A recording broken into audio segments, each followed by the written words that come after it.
ஸ்தோத்திரம். கர்த்தருடைய பரிசுத்த நாமத்துக்கு மகிமை உண்டாவதாக. நாம் வேதத்திலே வாசிக்கிறோம், அவர்கள் அவரை நோக்கி பார்த்து பிரகாசம் அடைந்தார்கள், அவர்கள் முகங்கள் வெட்கம் அடைவதில்லை என்று.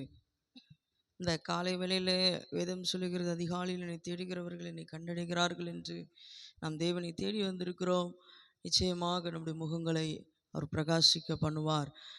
விசுவாசத்தோடு நாம் பாடி கர்த்தருடைய நாமத்தை மகிமைப்படுத்துவோம். உமது முகம் நோக்கி பார்த்தவர்கள் வெட்கப்பட்டு போவதில்லை, உமது திருநாமம் அறிந்தவர்கள் கைவிடப்படுவதில்லை. உமது முகம் நோக்கி பார்த்தவர்கள் வெட்கப்பட்டு போவதில்லை, உமது திருநாமம் அறிந்தவர்கள் கைவிடப்படுவதில்லை. நம்பினோரை நீர் மறப்பதில்லை, உம்மை தேடி வந்தோரை வெறுப்பதில்லை.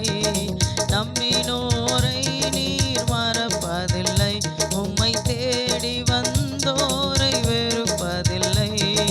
இயேசு மகாராஜா எங்கள் நேசா, இரக்கத்தின் சிகரம் நீரே. இயேசு மகாராஜா எங்கள் நேசா, இரக்கத்தின் சிகரம் நீரே. இயேசு மகாராஜா எங்கள் நேசா, இரக்கத்தின் சிகரம் நீரே. இயேசு மகாராஜா எங்கள் நேசா, இரக்கத்தின் சிகரம் நீரே. உடைந்த பாத்திரம் என்று நீர் எவரையும் சொல்லுவதில்லை, உடைந்த பாத்திரம் என்று நீர் எவரையும் சொல்லுவதில்லை. ஒன்றுக்கும் உதவாதோர் இன்று நீர் எவரையும் தள்ளுவதில்லை, ஒன்றுக்கும் உதவாதோர் இன்று நீர் எவரையும் தள்ளுவதில்லை. இயேசு மகாராஜா எங்கள் நேசா, இரக்கத்தின் சிகரம் நீரே. இயேசு மகாராஜா எங்கள் நேசா, இரக்கத்தின் சிகரம் நீரே. உமது முகம் நோக்கி பார்த்தவர்கள் வெட்கப்பட்டு போவதில்லை, உமது திருநாமம் அறிந்தவர்கள் கைவிடப்படுவதில்லை.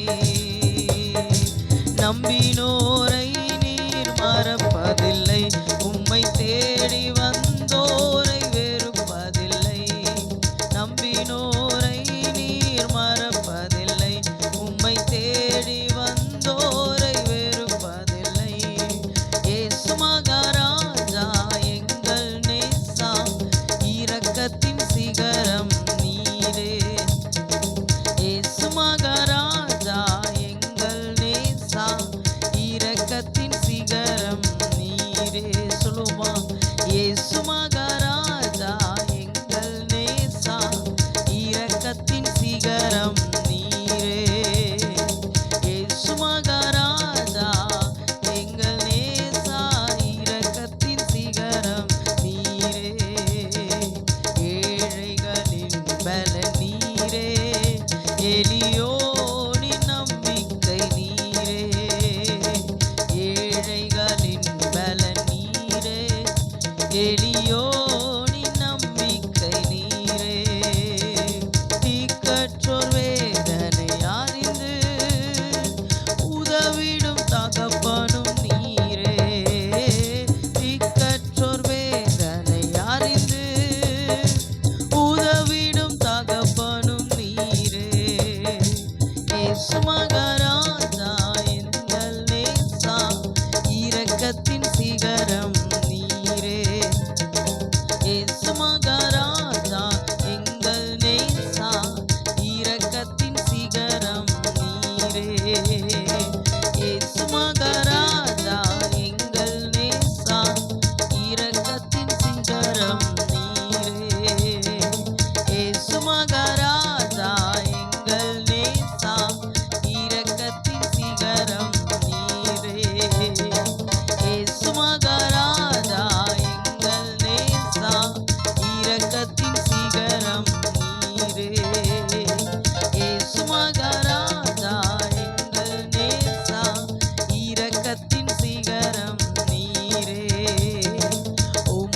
முகம் நோக்கி பார்த்தவர்கள் வெட்கப்பட்டு போவதில்லை. உமது திருநாமம் அறிந்தவர்கள் கைவிடப்படுவதில்லை. சொல்லுமா, உமது முகம் நோக்கி பார்த்தவர்கள் வெட்கப்பட்டு போவதில்லை. உமது திருநாமம் அறிந்தவர்கள் கைவிடப்படுவதில்லை. நம்பினோரை நீர் மறப்பதில்லை. உம்மை தேடி வந்தோரை வெறுப்பதில்லை. நம்பினோரை நீர் மறப்பதில்லை. உம்மை தேடி வந்தோரை, மறுபடியும் சொல்லுங்க மகா, நம்பினோரை நீர் மறப்பதில்லை. உம்மை தேடி வந்தோரை வெறுப்பதில்லை. நம்பினோரை நீர் மறப்பதில்லை. உம்மை தேடி வந்தோரை வெறுப்பதில்லை. இயேசு மகாராஜா எங்கள் நேசா, இரக்கத்தின் சிகரம் நீரே. இயேசு மகாராஜா எங்கள் நேசா, இரக்கத்தின் சிகரம் நீரே. இயேசு மகாராஜா எங்கள் இரக்கத்தின் சிகரம். ஆமே. இயேசு மகாராஜா, ஓ இரக்கத்தின் சிகரம் நீரே. இயேசு மகாராஜா எங்கள் நேசா, இரக்கத்தின் சிகரம் நீரே. ஏழைகளின் பலன் நீரே, எளியோரின் நம்பிக்கை நீரே. ஏழைகளின் பலன் நீரே, எளியோரின் நம்பிக்கை. தீக்கற்றோர் வேதனை அறிந்து உதவிடும் தகப்பனும் நீரே. தீக்கற்றோர் வேதனை அறிந்து உதவிடும் தகப்பனும் நீரே. தீக்கற்றோர் வேதனை அறிந்து உதவிடும் தகப்பனும் நீரே. தீக்கற்றோர் வேதனை அறிந்து உதவிடும் தகப்பனும் நீரே. இயேசு மகாராஜா எங்கள் நேசா, இரக்கத்தின் சிகரம் நீரே. இயேசு மகாராஜா எங்கள் நேசா, இரக்கத்தின் சிகரம். ஆமாப்பா. இயேசு மகாராஜா எங்கள் இயேசுவே, எங்கள் இரக்கத்தின் சிகரமே. ஆமே. இயேசு மகாராஜா எங்கள் நேசா, இரக்கத்தின் சிகரம் நீரே. இயேசு மகாராஜா எங்கள் நேசா, இரக்கத்தின் சிகரம் நீரே. இயேசு மகாராஜா எங்கள் நேசரே, இரக்கத்தின் சிகரமே. எங்கள் மேல் நினைவாயிருப்பவரே, உமக்கு மகிமை மகிமை மகிமை மகிமை. ஹல்லேலூயா. தேவாதி தேவனுக்கு மகிமை உண்டாகட்டும். பரிசுத்தரே, உம்மை நோக்கி பார்த்தவருடைய முகங்கள் பிரகாசம் அடையட்டுமே. உம்மை நோக்கி பார்க்கிறவருடைய முகங்கள் பிரகாசம் அடையட்டுமே. தலை குனிந்த இடங்களிலே தலை நிவர செய்வீராக. உம்மை நோக்கி பார்த்தவருடைய முகங்கள் வெட்கமடையாதபடி செய்யும். உம்மை நோக்கி பார்க்கிறவருடைய முகங்கள் சோர்ந்து போகாதபடி செய்யும். உம்மை நோக்கி பார்க்கிறவருடைய முகங்கள் நிமிர செய்வீராக.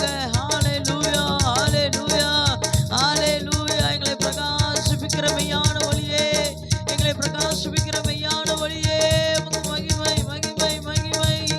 ஹல்லேலூயா. இயேசுவே உமக்கு மகிமை. பரிசுத்தரே உமக்கு மகிமை உண்டாகட்டும். ஹல்லேலூயா, ஹல்லேலூயா, ஹல்லேலூயா, ஹல்லேலூயா, ஹல்லேலூயா. இரக்கத்தில் ஐஸ்வர்யம் உள்ள தெய்வமே, இரக்கத்தின்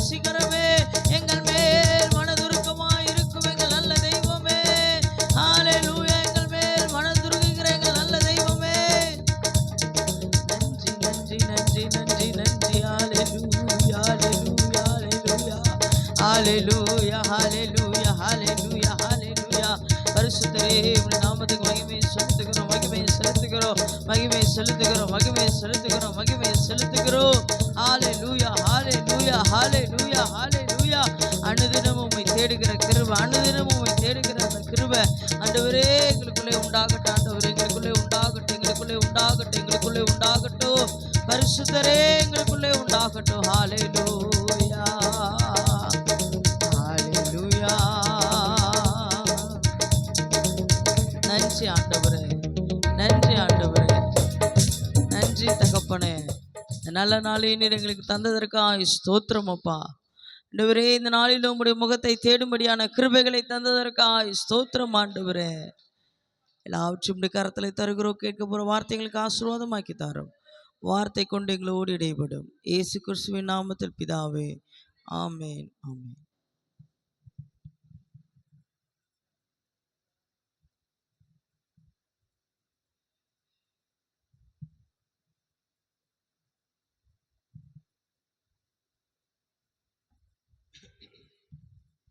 ஹல்லேலூயா ஹல்லேலூயா.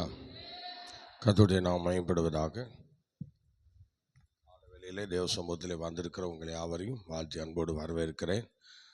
காலமே கர்த்தரை தேடுவது ஒரு பெரிய ஆசீர்வாதம். ஒவ்வொரு நாளும் கர்த்தர் நமக்கு அதை தானமாக கொடுத்து நம்முடைய ஆயுசு நாட்களில் ஒரு பெரிய காரியம் செய்கிறார் என்றால் நம்ம கர்த்தரை தேடுறது தான். ஹல்லேலூயா ஹல்லேலூயா. அதனால் நம்ம எல்லாரும் தேவனை தேடி வந்திருப்பது ஒரு பெரிய ஆசீர்வாதம். சார், இந்த நாளிலே நாம் தேவ சமூகத்திலே ஒரு ஸ்தோத்திர மாற்றுகிறவர் என்கிற தலைப்பிலே நாம் இந்த கால வேளையிலே ஆண்டவர் எதையெல்லாம் மாற்றுகிறார் என்று நாம் பார்க்கும்போது நீங்கள் வாசிங்கள் பார்க்கலாம். சங்கீதங்களின் புஸ்தகம் 114வது சங்கீதம் 8வது வசனம் படிங்க பார்க்கலாம். வசனம் 8. வாசிங்கள் வசனம் 8.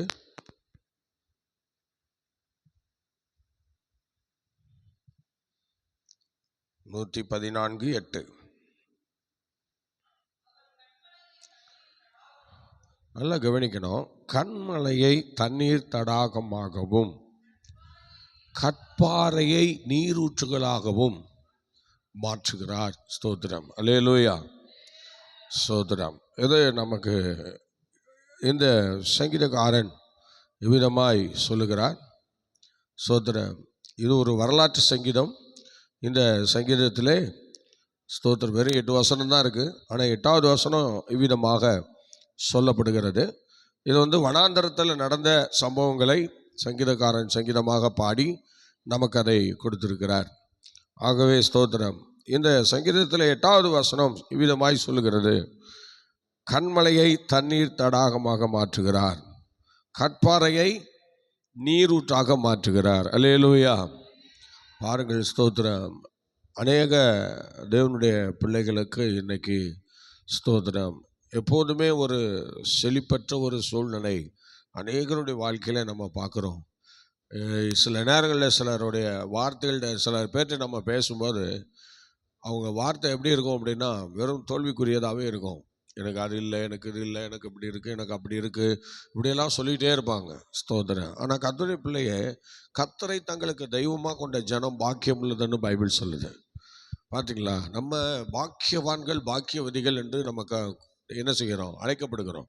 ஆனால் அதுக்கேற்ற மாதிரி நம்முடைய வார்த்தைகள் என்ன இல்லை? விசுவாசம் இல்லை. விசுவாசம் நிறைஞ்ச வார்த்தைகள் இல்லை. அல்லேலூயா. இப்போ ஜனங்கள் தண்ணீர் இல்லாமல் வனாந்தரத்தில் ரொம்ப தவிச்சிட்டு இருந்தாங்க. ஆனால் அந்த ஜனங்களுக்கு அவர் என்ன செய்கிறார் பாருங்க. அந்த ஜனங்களை அவர் எப்படி செய்கிறாரு? தண்ணீர் கொடுக்கணும். அதுக்கு என்ன பண்ணுறாரு பாருங்க. அதில் ஸ்தோத்திரம். அப்போ தான் மோசேகிட்ட சொல்கிறாரு, நீ மலையை பார்த்து நீ என்ன செய்யணும்? அடிக்கணும்னாரா? சொல்லுங்கள், என்ன செய்யணும்னாரு? படிங்க பார்க்கலாம். யாத்திராமத்தின் புஸ்தகம் 20ஆம் அதிகாரம் 8-12 படிங்க.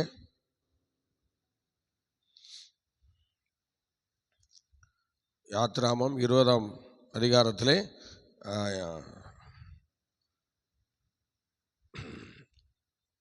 8ஆம் வசனத்துலேருந்து 12ஆம் வசனம் வரைக்கும் வாசிச்சிங்கன்னா அந்த சம்பவங்கள் அதில் இருக்கும். படிங்க. 20 எண்ணாமம் 20 என்னாமம் 20 8லிருந்து 12 வசனங்கள் படிங்க பார்க்கலாம். நீ கோலை எடுத்துக்கொண்டு நீயும் உன் சகோதரனாகிய ஆரோனும் சபையாரை கூடி வர செய்து அவர்கள் கண்களுக்கு முன்பாக கன்மலையை பார்த்து பேசு. அப்பொழுது அது தன்னிடத்தில் உள்ள தண்ணீரை கொடுக்கும். பாத்தீங்களா? ஸ்தோத்திரம். கர்த்தர் எப்படி சொல்றாரு பாருங்க. ஸ்தோத்திரம். இதைத்தான் சங்கீதக்காரன் என்ன செய்கிறார்? பாடி கர்த்தரை மகிமைப்படுத்துகிறார். ஸ்தோத்திரம். பாருங்கள் எவ்வளவு அருமையா பாடுகிறாங்க. திரும்ப ஒருக்கா படிங்க பார்க்கலாம்.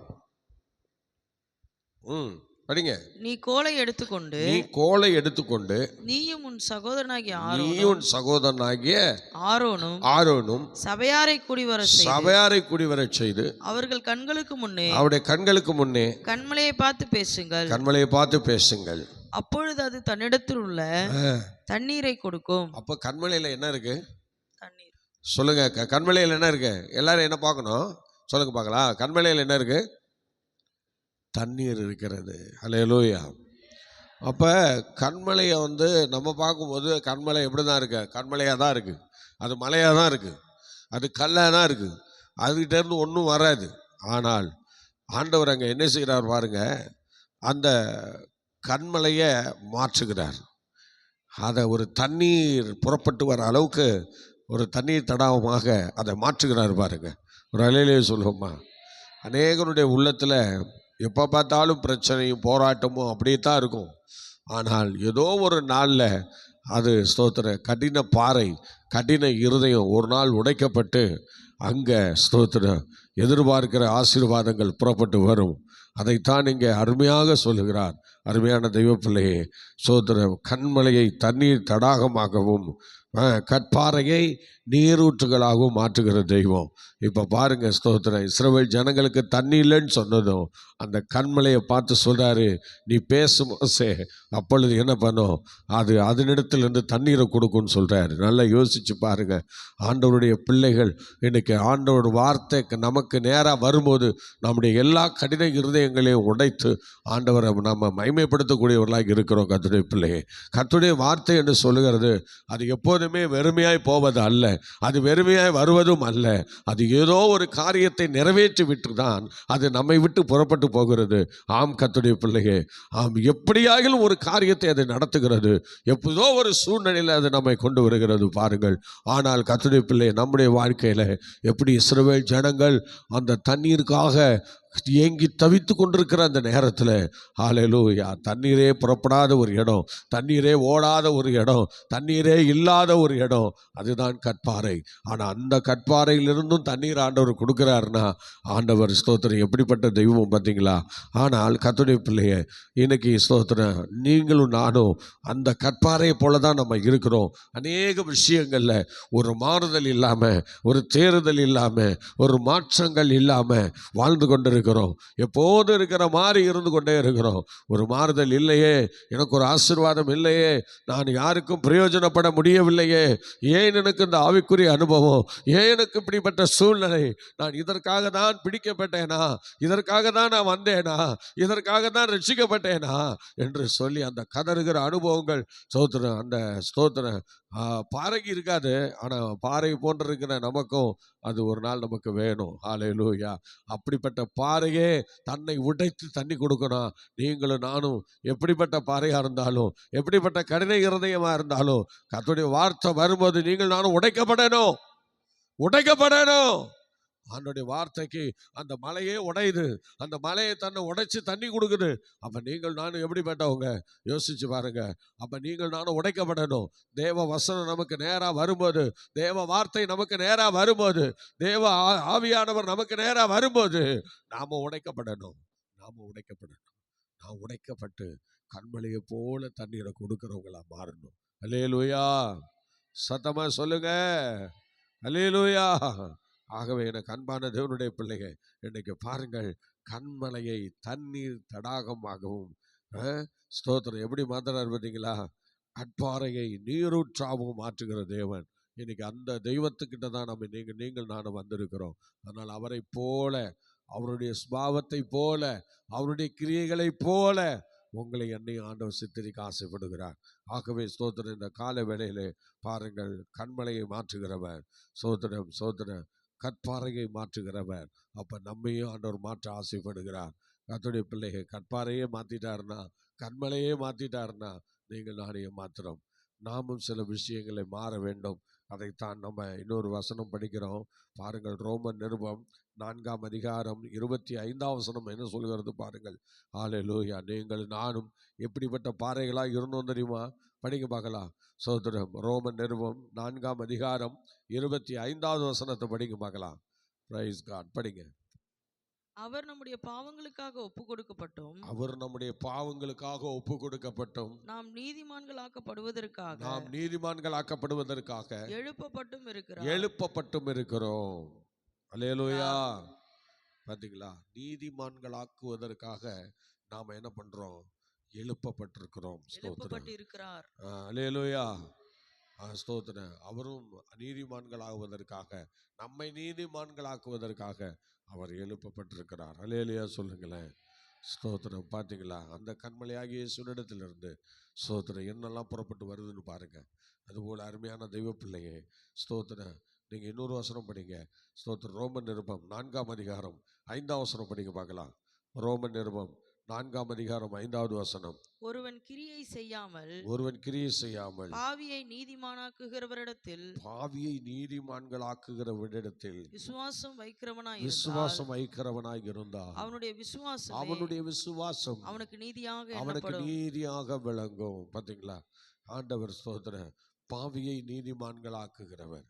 அந்த கற்பாறை சோத்திரம், பாவியாகிய கற்பாறையை ஆண்டவர் நீதிமான்களாய் மாற்றுகிறார், தண்ணீர் தடாகமாக மாற்றுகிறார். ஆம் கர்த்தருடைய பிள்ளையே, பார்த்தீங்களா? மாற்றுகிற தெய்வம் சோத்திரம். அவர் கண்மலையை தண்ணீர் தடாகம் மாத்திரமல்ல, அல்லது கற்பாறை நீரூற்றுகளாக மாத்திரமல்ல, இங்கே பாவியை நீதிமான்களாக்குகிறார். இன்னைக்கு உங்களையும் என்னையும் அப்படிதான் ஆண்டவர் மாற்றி வச்சிருக்கிறார். பார்த்தீங்களா? அப்படிதான் நம்ம மாற்றி இருக்கிறார் இன்னைக்கு. அல்லேலூயா. சத்தமா சொல்லுங்க. அல்லேலூயா. ஸ்தோத்திராகவே எனக்கு அன்பான தேவனுடைய பிள்ளையே, நல்லா யோசிச்சு பாருங்க. கர்த்தருடைய கரத்தில் இன்னைக்கு ஸ்தோத்திரம் நம்மை ஆண்டவர் வைத்திருக்கிறார். தேவனுடைய சமூகத்தில் நம்ம வைத்திருக்கிறார். ஆகவே என்ன சொல்றாரு பாருங்க, பாவியை நீதிமான்கள் ஆக்குகிறார். இன்னொரு வார்த்தையை படிங்க பார்க்கலாம். ஸ்தோத்திரம். லூக்கா சுவிசேஷம் 23ஆம் அதிகாரம் 40 படிங்க பார்க்கலாம். லூக்கா சுவிசேஷம் 23ஆம் அதிகாரம் 40 படிங்க பார்க்கலாம். ஆண்டவர் ஸ்தோத்திரம். அங்கே பாருங்கள், சிலுவையின் கல்லனை மாற்றுகிறார். படிங்க பார்க்கலாம். மற்றவன் அவனை நோக்கி, நீ இந்த ஆக்கினைக்கு உட்பட்டவனாய் இருந்தும் தேவனுக்கு பயப்படுகிறது இல்லையா? நாமோ நியாயப்படி தண்டிக்கப்படுகிறோம். நாம் நடப்பித்தவைகளுக்கு தக்க பலனை அடைகிறோம். இவரோ தகாத ஒன்றையும் நடப்பிக்கவில்லையே என்று அவனை கடிந்து கொண்டு இயேசுவை நோக்கி, ஆண்டவரே, நீர் உம்முடைய ராஜ்யத்தில் வரும்போது அடியேனை நினைத்தருளும் என்றான். ஆம் கர்த்தருடைய பிள்ளையே, இந்த சிலுவையின் கல்லனை குறித்து நம்ம பார்க்கிறோம். பாருங்கள், அவர் சொல்லுகிறார், நீ ராஜ்யத்தில் வரும்போது என்னை நினைத்தருளும் என்று சொல்லுகிறார்.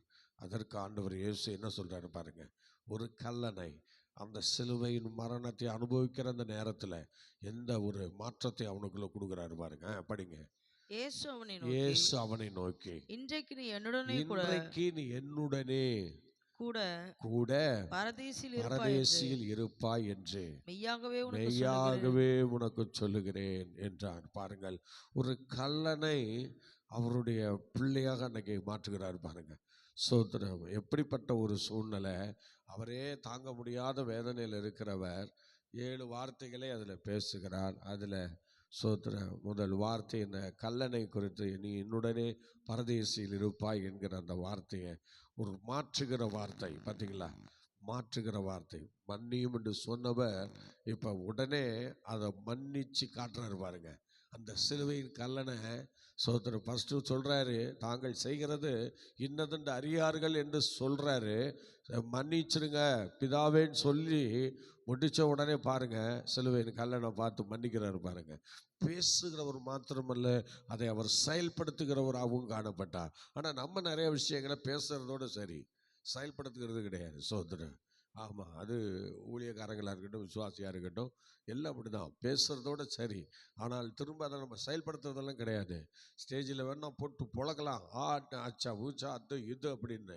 ஆனால் ரியலாக அவங்க லைஃப்பில் இதெல்லாம் கொண்டு வருவாங்களான்னு கேட்டால் அதெல்லாம் கிடையாது. சோதரன் பார்த்தீங்களா, உபதேசிக்கிறது மாத்திரம்தான் சோதரன். அதுக்கு பேர் என்னென்னா, கூலிக்கு மாரடிக்கிறவன் அந்த உலகத்தில் ஒரு பழமொழி சொல்லுவாங்க. அதனால் சோதரன் காசை வாங்கிட்டு என்ன வேணாலும் செஞ்சுட்டு போயிடுவாங்க பார்த்தீங்களா. அந்த மாதிரி ஸ்தோத்திரம் இவங்களும் கை கொள்ள மாட்டாங்க. சோதனை இவங்க கை கொள்ளாமல் உபதேசித்து பிரயோஜனம் கிடையாது. என்ன செய்யணும்னா, ஒரு மனுஷன் உபதேசம் பண்ணுறான்னா முதலாவது அவன் கை கொள்ளணும். சோதனை இயேசு கிறிஸ்து அதை செஞ்சார். மன்னின்னு சொன்னார், பிதாவே அவளுக்கு மன்னின்னு சொல்லிவிட்டு சோதனை இவர் மன்னிச்சு காட்டுறாரு பாருங்க. அவர் அவ்வளோ பேரை மன்னிச்சுட்டு உடனே சிலுவையின் கல்லணை மன்னிச்சு ஏற்றுக்கிறாரு. எப்படி பாருங்க ஸ்தோத்திரம். தன்னை அடித்தவங்களையும், தன்னை உதைச்சவங்களையும், தன்னை காயப்படுத்தினவங்களையும், தன் மேலே துப்புனவங்களையும், நமக்கு இந்த தண்டனையை கொடுத்தவங்களையும் மன்னிக்க சொல்லிவிட்டு சோத்திரம். பக்கத்தில் ஒரு திருடன், கள்ள, விபச்சாரம், வேசித்தனக்காரன் பக்கத்தில் ஒருத்தன் இருக்கான், அவனையும் ஆண்டவர் மன்னித்து அவனை ஏற்றுக்கிறாரு பாருங்க. சோத்திரம் பார்த்தீங்களா, இயேசு கிறிஸ்துவிட்ட குற்றவாளியே இல்லை. பார்த்தீங்களா, இயேசு கிறிஸ்துவிட்ட குற்றவாளியே அந்த இடத்துல இல்லை பாருங்க. அவர் மறிக்கிற நேரத்தில் அவரை சுற்றி நிற்கிறவங்க அத்தனை பேரும் நீதிமான்களாக மாற்றிட்டார். அப்படி நினச்சி பாருங்க. இயேசு கிறிஸ்து மறிக்கிறப்ப ஒருத்தன் கூட அங்கே பாவிகள் இல்லை, எல்லாத்தையும் அவர் நீதிமான்களாக மாற்றுறாரு, எல்லாத்தையும் மன்னிக்கிறாரு, எல்லாத்தையும் மன்னிச்சு ஏற்றுக்கிறாரு. ஆனால் நம்ம மறிக்கும் போது எத்தனை எதிரிகள் நம்ம பதில் வருவாங்க தெரியுமா? ஆனவன், ஆகாதவன், அவன், இவன் எல்லாம் வருவாங்க. ஆனால் நான் ஒருத்தரையும் நம்ம என்ன செய்யறதில்ல, நம்ம மரணத்துக்கு பிறகு கண்டுக்க முடியாது, அவ்வளோதான், போயிடுவோம். ஆனால் அங்கே பாருங்கள், இயேசு கிறிஸ்து மறிக்கிற அந்த நேரத்தில் அவரை சுற்றி நிற்கிற அத்தனை பேரையும் கர்த்தர் மன்னிச்சிட்டார். மன்னிச்சு அவங்க மிருக குணமுள்ள மனுஷன், அவங்க ஒரு துன்மார்க்கன், அவன் ஆண்டவருக்கு விரோதமாக செயல்படுறவன், அவன் ஒரு விபச்சாரக்காரன், வேசித்தனக்காரன், அவன் கொலைபாதகன், அவன் பயங்கரமானவன். பாருங்க எப்படி அவர்கிட்ட வந்து அவரை பார்க்க வந்தாங்களோ அவ்வளோ பேரையும் மன்னிச்சு அவர் ஏற்றுக்கிட்டார் பாருங்க. அவர் மறிக்கும் போது அவங்க பக்கத்தில் ஆண்டவர் மன்னிக்காதவங்க ஒருத்தரும் இல்லை, எல்லாத்தையும் மன்னிச்சுட்டு எல்லாரையும் ஏற்றுக்கொண்டு அவர் என்ன செய்கிறார், சிலுவையில் தன் ஜீவனை துடிக்க துடிக்க கொடுக்குறார். அல்லேலூயா, அல்லேலூயா, சத்தமாக சொல்லுங்களேன். அதுவும் பாருங்கள் ஸ்தோத்திரம். அவர் ஸ்தோத்திரம் இந்த உலகத்தில் ஏதோ ஒரு இடத்துல மறிக்காமல் வானத்துக்கும் பூமிக்கும் இடையில அவர் தலையை சாய்ச்சார் பார்த்தீங்களா. ஆண்டவருடைய வாக்கு தத்தங்கள் நிறைவேறும்படியாக அவர் ஸ்தோத்திரம் தனது ஜீவனை ஸ்தோத்திரம் அகில உலகத்துக்காக கொடுக்க வந்தேன் என்பதை நிரூபிக்கும்படியாக அவர் ஸ்தோத்திரம் என்ன செய்கிறாரு, அவர் வானத்துக்கும் பூமிக்கும் இடையில அவர் தலையை சாய்க்கிறார். அந்த இடத்துல என்ன இருக்குது தெரியுமா?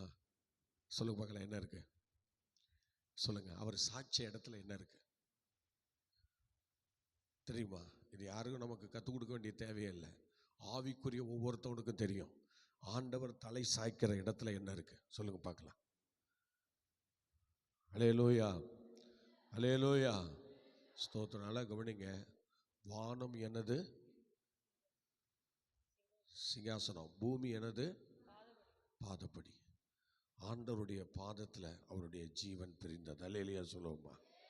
அல்லேலூயா, ஸ்தோத்திரம். அந்த வானத்துக்கும் பூமிக்கும் இடையில இருக்கிறது அவருடைய ஸ்தோத்திரம். ஆண்டவர் தான் இருக்கிறார் ஸ்தோத்திரம். அதில் தான் அவர் தன்னுடைய ஜீவனை கொடுக்குறார் ஸ்தோத்திரம். பூமியில் இல்லை, பூமியில் அவர் தரையில் தலை சாய்க்கலை. பார்த்தீங்களா? ஆண்டவர் மேலே அவர் தலை சாய்த்தார். நல்லா கவனிங்க. நெடுவ கத்தர் தான் இருக்கிறார், நெடுவ கத்தர் தான் இருக்கிறார், பிதாவாகிய தெய்வம் தான் இருக்கிறார். ஸ்தோத்திரம், ஹல்லேலூயா. என்னை கண்டவன் பிதாவை கண்டான். ஸ்தோத்திரம். பார்த்தீங்களா? ஸ்தோத்திரம். அவர் என்ன சொல்கிறாருன்னா, நான் தான் பிதான்னு சொல்கிறாரு அந்த இடத்துல. அப்போ பாருங்க, அவர் இன்னைக்கு தலை சாய்க்கும் போது அவர் இந்த பூமியில் சாய்க்கலை, கர்த்தர் மேலேயே அவர் சாய்த்தார். எங்கிருந்து வந்தாரோ அங்கே அவர் ஆவியை ஒப்பு கொடுத்தது போல அவர் தன்னை தலையும் அவ்விதமாக சாய்த்தார். இதை நம்ம பார்க்கும்போது யாக்கோபு ஞாபகம் வருகிறது. யாக்கோபும் அப்படிதான், பார்த்தீங்களா? யாக்கோபு அவரும் தலை சாய்த்த இடம் வித்தியாசமாக இருக்குது பாருங்க. அவர் ஸ்தோத்திரம் எங்கே தலை சாய்த்தார் பார்த்தீங்களா? யாக்கோபு தலை சாய்த்த இடம் தகப்பனை விட்டு புறப்படும் பொழுது 10 வாக்கு தத்தங்களை என்ன செய்கிறார்? வாங்குகிறார். 10 வாக்கு தத்தங்களை வாங்கினவர் என்ன செய்கிறார்? அந்த 10 வாக்கு தத்தங்களையும் எப்படி அவங்க தகப்பன் அவருக்கு கொடுத்து அனுப்புறாருன்னா, ஸ்தோத்திரம், அவர் ஒரு கோல் வச்சிருந்தார் பார்த்தீங்களா? யார்? யாக்கோபு. அந்த யாக்கோபு வச்சிருக்கிற கோல்ல அதை எழுதுறாரு. ஸ்தோத்திரம், அதை எழுதி யாக்கோபு கையில் கொடுக்குறாரு.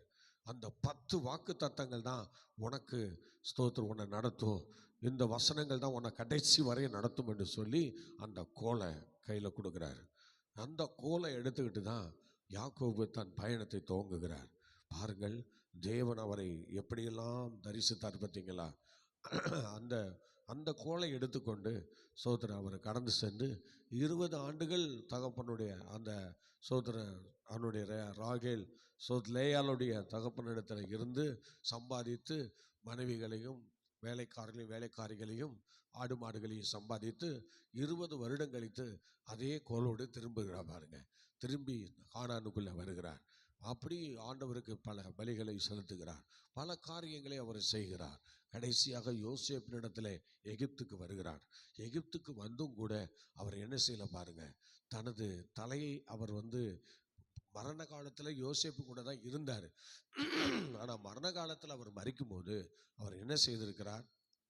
நம்ம படிக்கும்போது அதில் என்ன சொல்கிறாங்கன்னா, அதில் ஸ்தோத்திரம் சொல்லும்போது ஆபிரகாம் என்ன இது யாக்கோபு என்ன பண்ணார்னா, அவர் தலையை கட்டிலில் சாய்த்து தொழுது கொண்டார் அப்படின்லாம் சொல்லியிருக்கு பாருங்க. அது எவ்வளோ பெரிய காரியம் பாருங்க. கட்டிலில் சாய்த்து தொழுது கொண்டார், இறந்து போனார் அப்படின்னு இருக்கும். ஆனால் மற்ற மொழிபெயர்ப்புகளிலும் அதே எபிரேய புஸ்தகத்திலையும் என்ன சொல்றாருன்னா, அவர் கோலில் மேல் சாய்ந்து தன் தொழுது கொண்டார் என்று சொல்லப்பட்டிருக்கிறார். இறந்து போனார் என்று சொல்லப்பட்டிருக்கிறார். அல்லேலூயா சொல்லுவோமா? அல்லேலூயா. அப்போ அவர் கடைசி வரைக்கும் தகப்பன் கொடுத்த அந்த தரிசனத்தில் வாழ்ந்து, தகப்பன் கொடுத்த அந்த ஆசீர்வாதத்தில் வாழ்ந்து, கடைசி வரைக்கும் அந்த காரியத்தை அவர் செய்கிறார் பாருங்க. செஞ்சு கடைசியில் தன் ஜீவனை அந்த ஸ்தோத்திர வசனத்தின் மேலே அவர் தன் தலையை சாய்த்து அப்படியே ஜீவனை கொடுக்குறார் பாருங்க. அதான் பிதாவாகிய தெய்வம் எப்படி இயேசு கிறிஸ்துவை பூமிக்கு வானத்துக்கும் நடுவே தலை சாய்க்க செய்தாரோ, அவர் கடமைகளை முடித்து இதோ நான் வந்துவிட்டேன் என்று சொல்லி அவர் பிதாவின் இடத்துல போய் சரண்டர் ஆகிறாரோ, அதே மாதிரி யாக்கோபும், ஆண்டவரே என்னை நீ ஏற்படுத்தி என்னை வழிநடத்தி வந்த என் தகப்பன் மூலமாக எனக்கு கொடுத்த இந்த வாக்குத்தத்தங்கள் நிறைவேறி இப்பொழுது என்னுடைய கடைசி ஜீவனை என்னுடைய நீர் கொடுத்த இந்த கோலின் மேலே, வசனங்கள் மேலே, வாக்குத்தத்தங்கள் மேலே நான் சாய்க்கிறேன் என்று சொல்லி அப்படியே தொழுது கொண்டு அவர் இறந்து போனார். அல்லேலூயா. சத்தமா சொல்லுங்க. கடைசி வரை பாருங்கள், அவர் தன்னை ஸ்தோத்திரம் என்னைக்கு கர்த்தரை சந்திச்சு ஆண்டவர் தகப்பனை கொண்டு அந்த வார்த்தையை கொடுத்தாரோ, கடைசி வரை அந்த வார்த்தையை கொண்டுதான் அவர் ஸ்தோத்திரம் யாக்கோபு போனார். அதே மாதிரி இயேசு கிறிஸ்துவும் பிதாவாகிய தேவனுடைய முன்னறிவின்படி அவர் கடந்து வந்து அவருடைய விருப்பத்தை நிறைவேற்றினார். இன்னைக்கு ஸ்தோத்திரம் பாருங்க, கடைசி வரை பிதாவின் சித்தத்தை நிறைவேற்றினார். இவர் கடைசி வரை யாக்கோபு தன் தகப்பனுடைய விருப்பத்தை நிறைவேற்றினார். இன்னைக்கு கடைசி வரை ஆண்டவருடைய சித்தத்தை இன்னைக்கு எத்தனை பேர் நிறைவேற்றுகிறோம் என்று யோசிச்சு பாருங்க. எத்தனை பேர் நம்ம நிறைவேற்றுகிறோம் என்று யோசிச்சு பாருங்க. யோசேப்பு கடைசி வரை தன்னுடைய தேவனுடைய திட்டத்தை நிறைவேற்றக்கூடியவராய் காணப்பட்டார். ஆண்டவருடைய தரிசனத்துக்கு கீழ்ப்படிந்து அவ்விதமாக ஒரு பாதையிலே கடந்து போனார். ஆகவே பிரியமானவர்களே, இப்படி ஸ்தோத்திரம் ஒவ்வொருடைய வாழ்க்கையிலும் ஒரு மாற்றத்தை கொடுத்த ஆண்டவர் கடைசி வரையும் அவர்களை ஒரு அற்புதமான பாதையில் வழி நடத்தினார். இன்னைக்கும் யாத்ராமத்தின் புஸ்தகத்தில் இஸ்ரவேல் ஜனங்களுக்குள்ள ஒரு மாற்றத்தை கொடுக்கிறார் பாருங்க. படிங்க பார்க்கலாம். 15:23 ஸ்தோத்திரம். யாத்ராகமம் 15:23 சீக்கிரம் படிங்க பார்க்கலாம். அல்லேலூயா. படிங்க. அவர்கள் மாராவிலே வந்தபோது அவர்கள் மாராவில் வந்தபோது மாராவின் தண்ணீர் கசப்பாய் இருந்தது. மாராவின் தண்ணீர் கசப்பாய் இருந்ததினால் அதை குடிக்க அவர்களுக்கு அவர்கள் குடிக்க கூடாதிருந்தது. அவர்களுக்கு மனதில்லாதிருந்தது. அதனால் அவ்விடத்துக்கு அதனால் அவ்விடத்திற்கு மாரா என்று பெயரிடப்பட்டது. மாரா என்று பெயரிடப்பட்டது.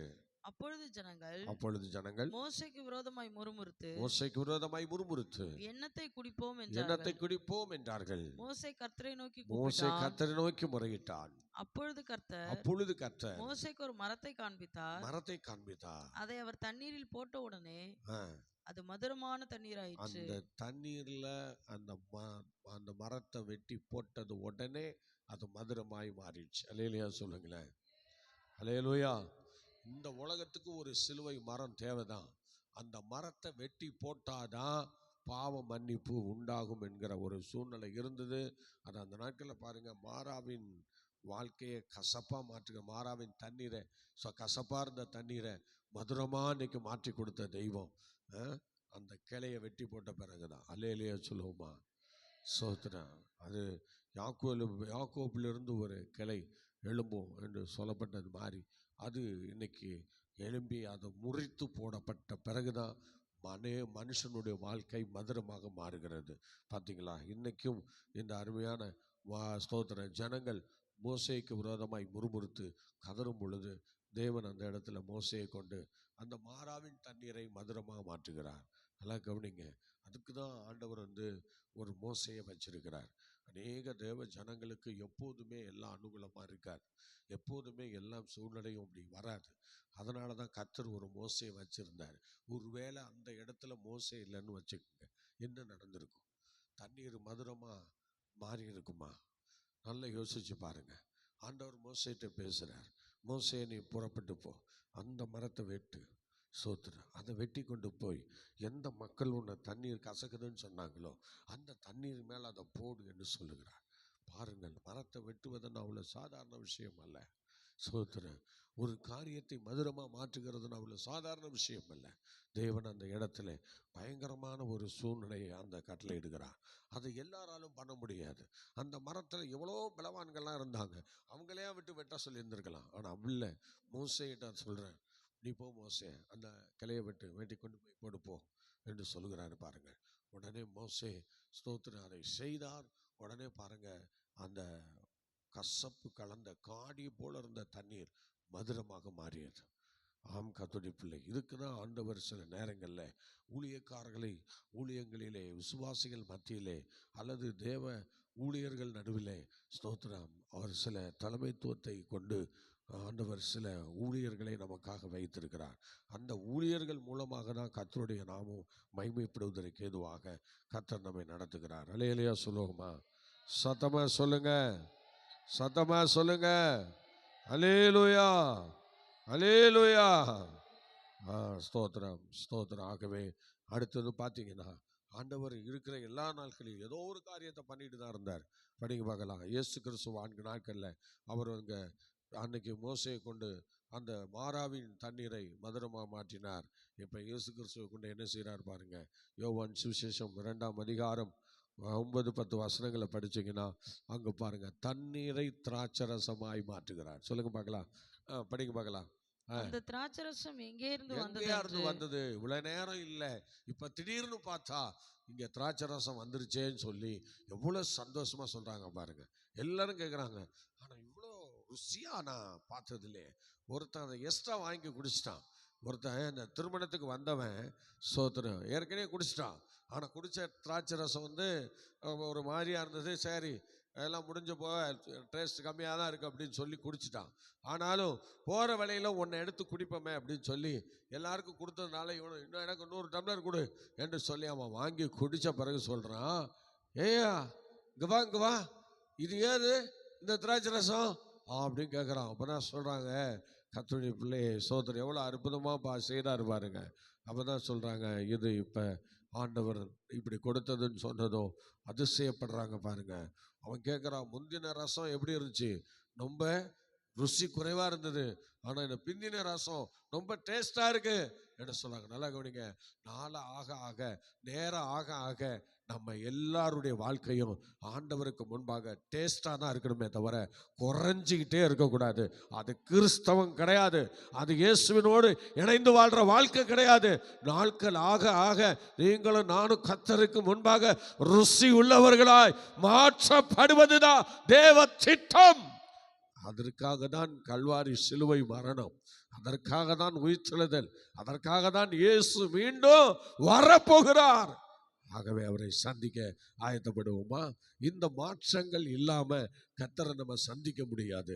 ஆகவே கர்த்தருடைய பிள்ளையை கண்மலையை தண்ணீர் தடாகமாக, கற்பாறையை நீரூற்றாக மாற்றுகிறவர் மாத்திரமல்ல, பாவிகளை நீதிமான்களாக மாற்றுகிறவர். அல்லேலூயா.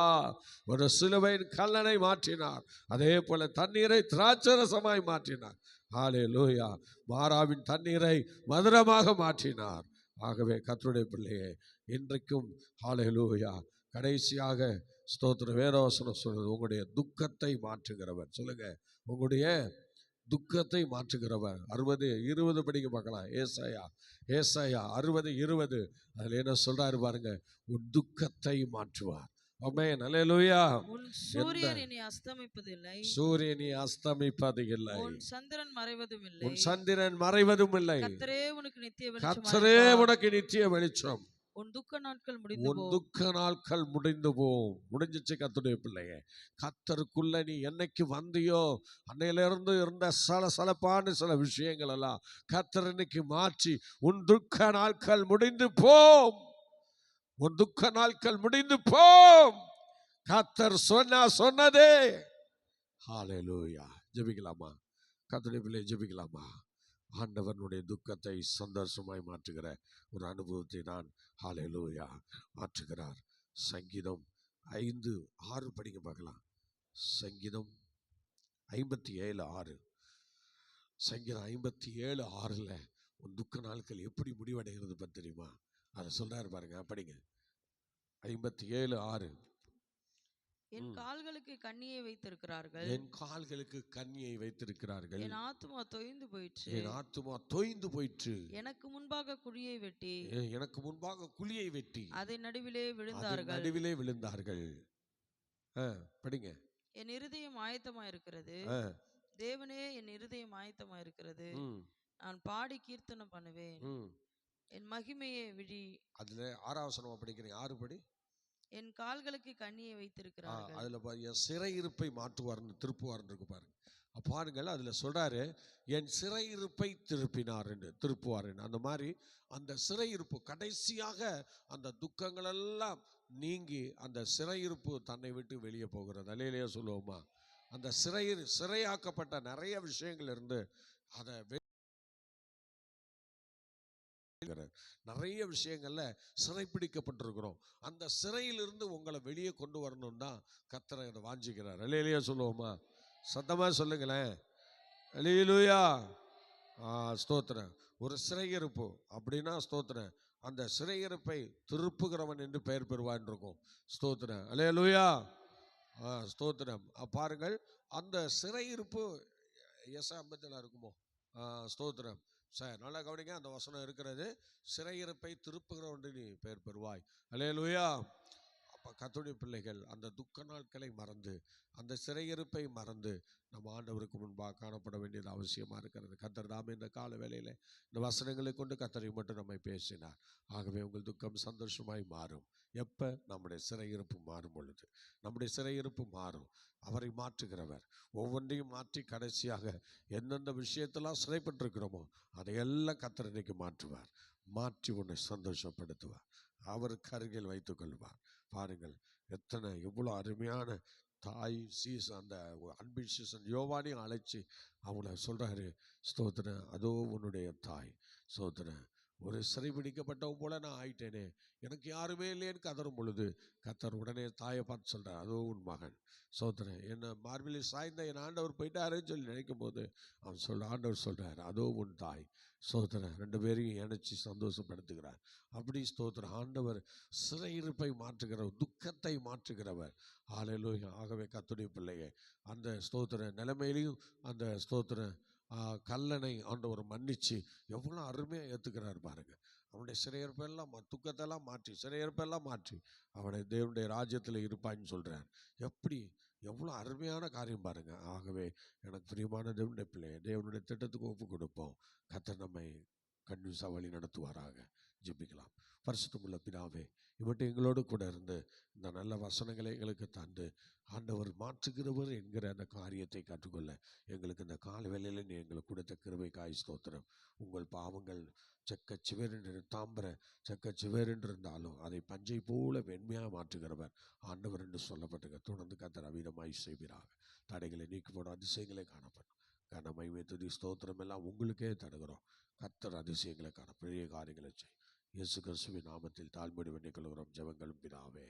ஆமேன், ஆமேன், ஆமேன். Okay, God bless you. கர்த்தர் உங்களை ஆசீர்வதிப்பார். மீண்டும் நாளை காலை 5 மணிக்கு சந்திப்போம். கர்த்தர் நம்மை நடத்துவாராக. God bless you.